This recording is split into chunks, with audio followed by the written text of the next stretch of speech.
students, welcome to Chem Glory. Today's topic is Law of Definite Proportions. This is second law of chemical combinations. This law is also called Law of Constant Proportions. This law was put forth by French chemist Joseph Proust in the year 1799. It stated that a given compound always contains exactly the same proportion of elements by weight.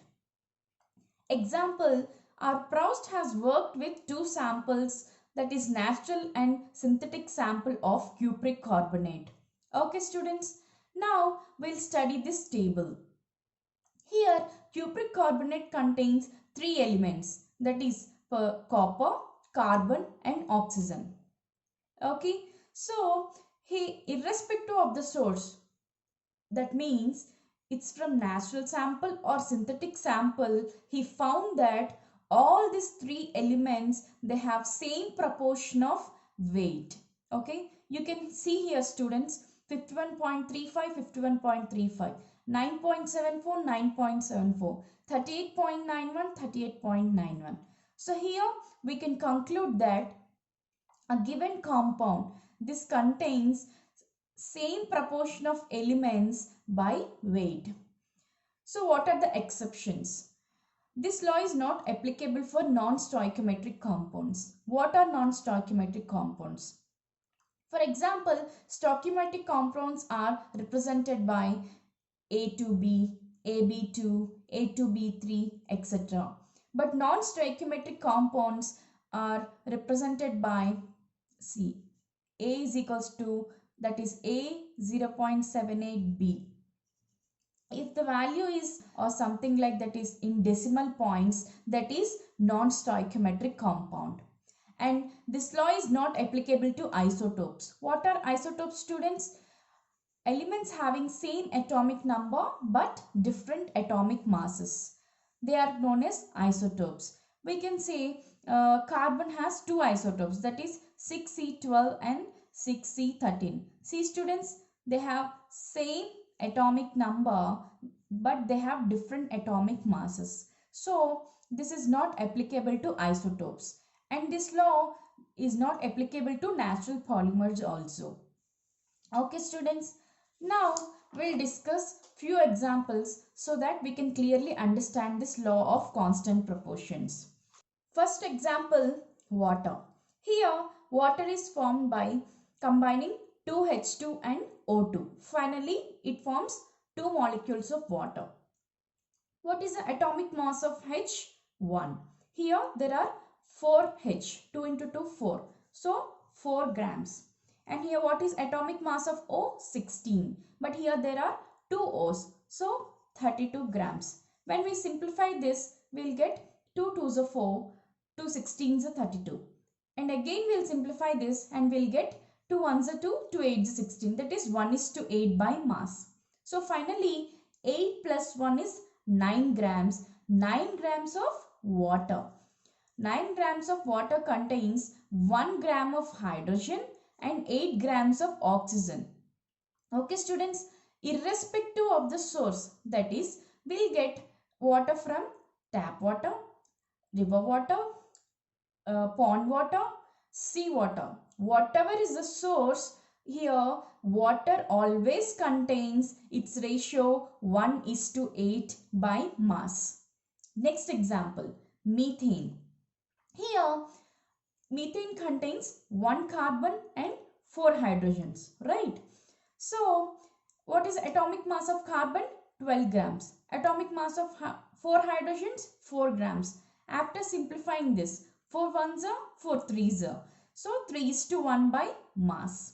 So here 3 plus 1, 4. 4 grams of methane always contains 3 grams of carbon and 1 gram of hydrogen by mass. Okay students, for clear explanation, let me explain you two more examples. That is magnesium oxide.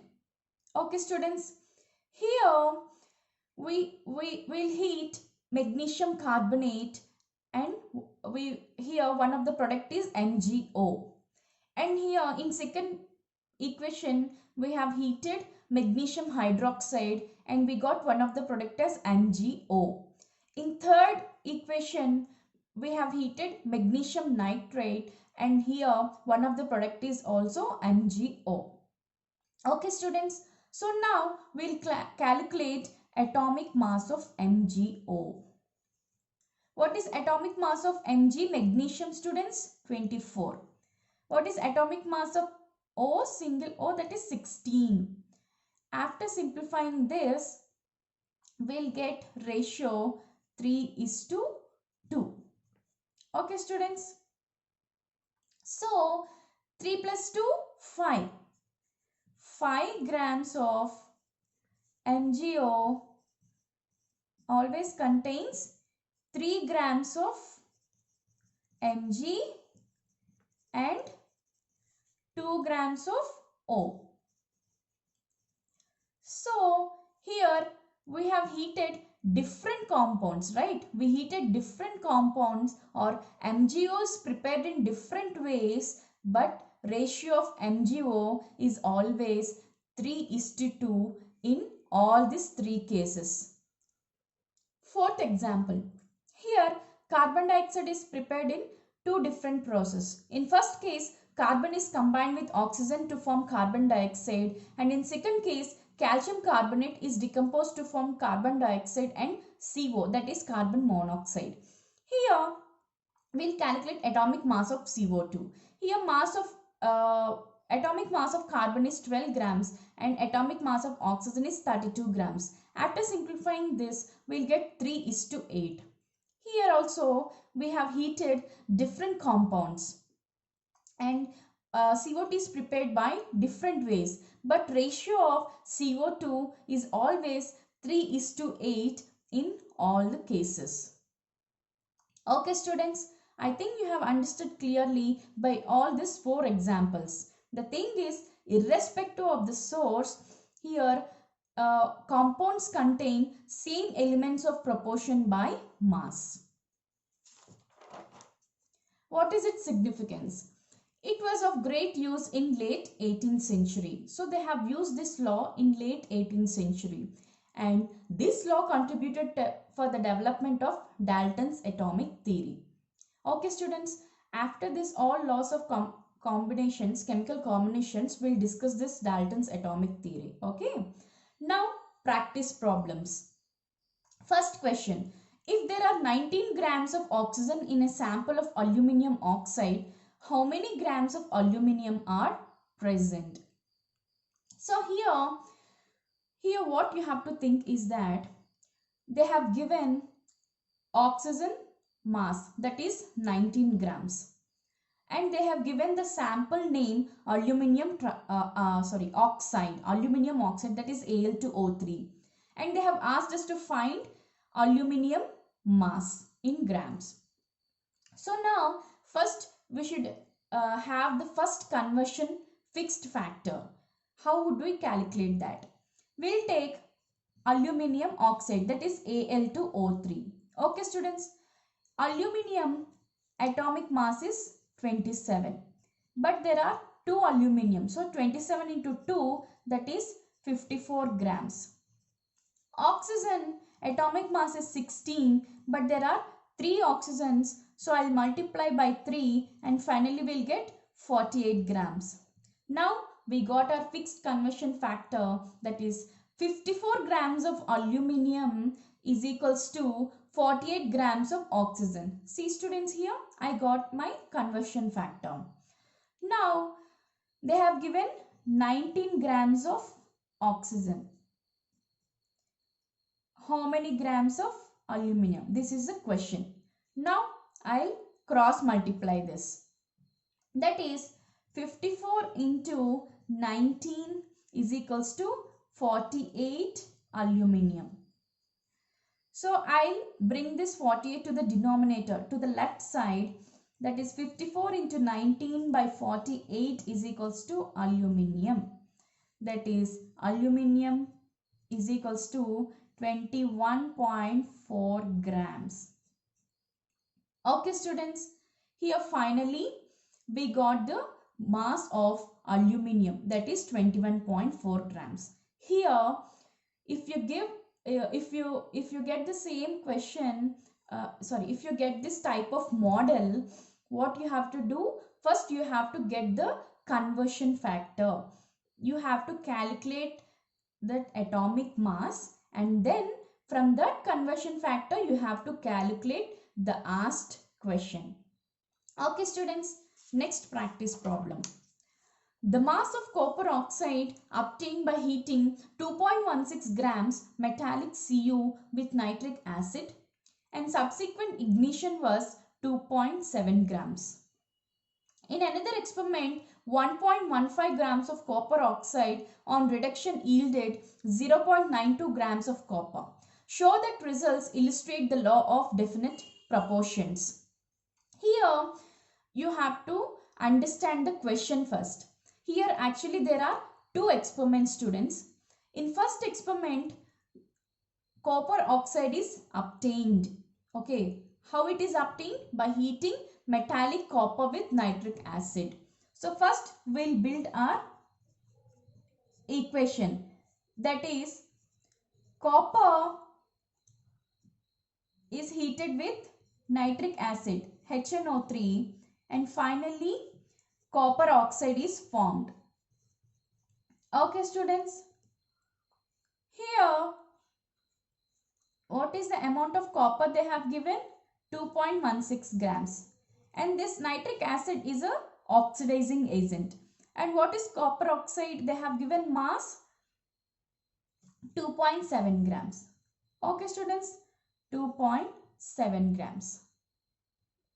And here, what is experiment number 2?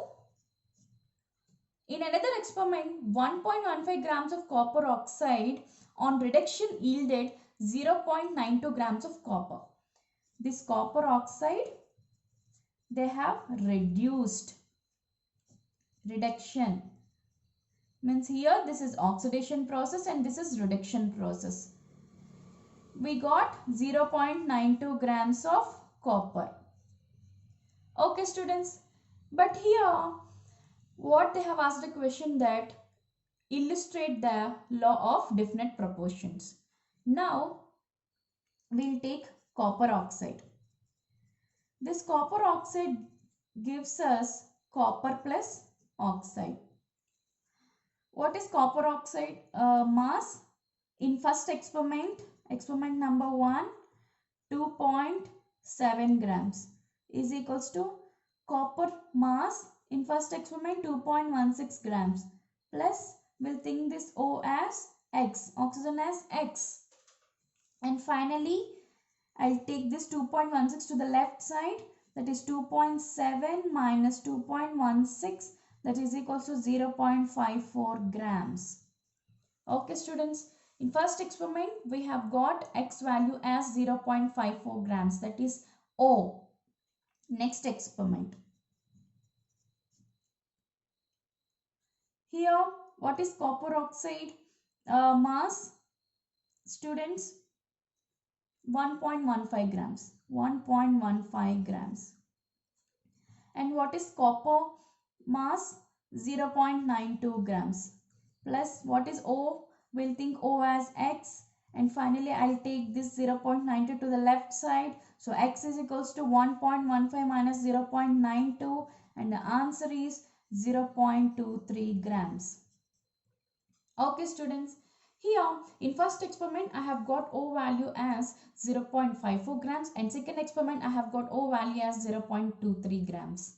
And now how to check both experiments follow the law of definite proportions? We have to check by finding their ratios.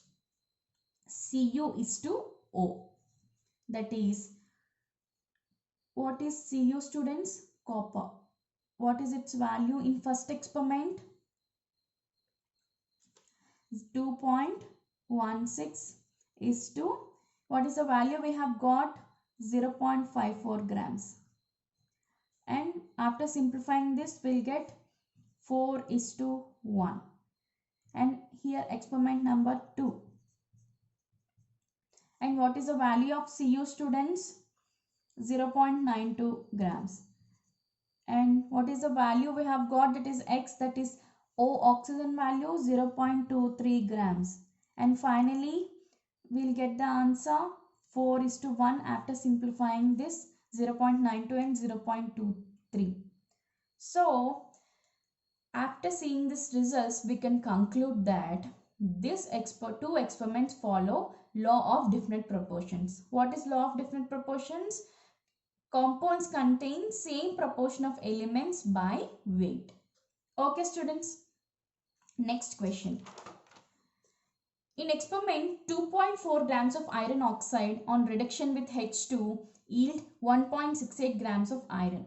In another experiment, 2.9 grams of iron oxide gives 2.03 grams of iron on reaction with H2. Prove this law. Here we have to understand that there are two experiments. That is, in experiment number 1, iron oxide on reduction with H2. Here iron oxide is reduced with H2 and finally form iron.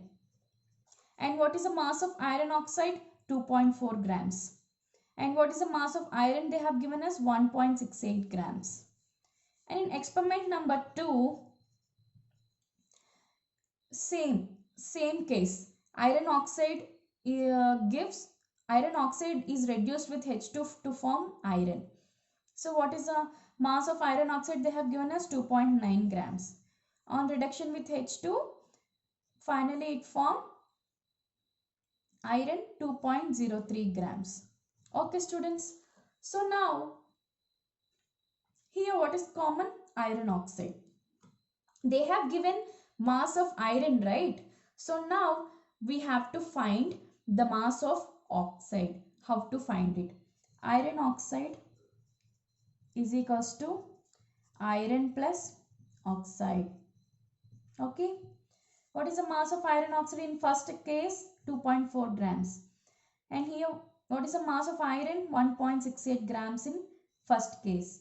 Plus, we'll take oxide as X. And now, I'll shift this 1.68 to the left side. X is equals to 2.4 minus 1.68, that is 0.72 grams. This is experiment number 1. Now, experiment number 2.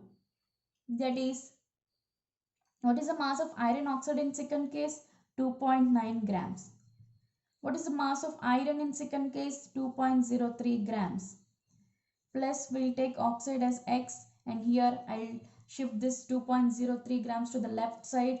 So 2.9 minus 2.03, and we'll get answer as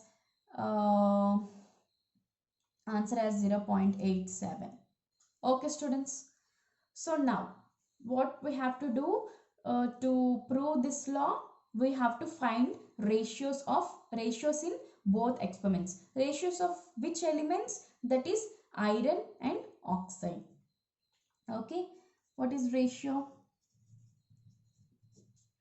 In first case, Fe is to O, that is 1.68 is to 0.72, will get 2.33 is to 1. In second case, Fe is to O, that is iron 2.03, right? 2.03 divided by what we got the value? 0.87, and finally 2.33 is to 1. See, students, in both experiments the ratios are same. So here finally from this we can conclude that both experiments follow law of definite proportions or law of constant proportions. See, students, if you get this type of question, you have to solve in this way. Okay. Next, last question. Here, calcium carbonate contains 40% calcium, 12% carbon and 48% oxygen by mass. Knowing that law of constant composition holds good, calculate the mass of constituent elements present in 2 grams of calcium carbonate. Here, the question is, they have given calcium carbonate as a compound. It contains so and so percentage of elements, that is calcium, carbon and oxygen. Okay, and here by following law of constant composition, that is definite composition, we have to find mass of all these elements, that is calcium, carbon and oxygen, in 2 grams of calcium carbonate. So how to solve this problem? No panic, we'll solve this slowly. Here what is the percentage of each elements they have given? 40:12:48. We have to simplify this by finding ratios. Okay. After simplifying this, we'll get finally 10:3:12. Okay. Now we have to add all of these three. If you add this 10 plus 3 plus 12, we'll get 25. So 25 grams of CaCO3 contains 10 grams of calcium, 3 grams of, that is carbon, 12 grams of oxygen. Okay students, this is our conversion factor. By this conversion factor, we'll find 2 grams of calcium carbonate. First case, 25 grams of calcium carbonate is equals to 10 grams of calcium, right? Grams of calcium. Then 2 grams of calcium carbonate is equals to how much? We'll think as X. So we'll cross multiply. 25, right? 25. So 25x is equals to 10 into 2. X is equals to 10 into 2 by 25. That is equals to 20 by 25. That is equals to 4 by 5. That is equals to 0.8 grams. So 2 grams of calcium carbonate contains 0.8 grams of calcium. Okay students. Next case. 25 grams of calcium carbonate is equals to 3 grams of carbon. Then 2 grams of calcium carbonate is equals to how many grams of carbon? We'll take it as X. We'll cross multiply. 25x is equals to 3 into 2. X is equals to 6 by 25. And finally we'll get 0.24 grams of carbon. Okay students. So 2 grams of calcium carbonate contains 0.24 grams of carbon. And in third case, 25 grams of calcium carbonate contains how many grams of oxygen? 12 grams of oxygen. Then 2 grams of calcium carbonate is equals to how many grams of oxygen? We'll take it as X. Now we'll cross multiply and we'll get 25x is equals to 12 into 2. X is equals to 24 by 25. And finally we'll get 0.96 grams of O. So this is the answer. We have got 0.8 grams of calcium, 0.24 grams of carbon, 0.96 grams of oxygen. Here what we have done students, they have given percentages, that is percentages of each element, calcium, carbon and oxygen. So we have found the ratios by simplifying them, and from that we have got conversion factor. Okay, from that conversion factor we have derived each and every mass of element by in 2 grams of calcium carbonate. Okay students, if you like this video, please subscribe, like and share. If you have any doubts, let me know in the comment box. Thank you students.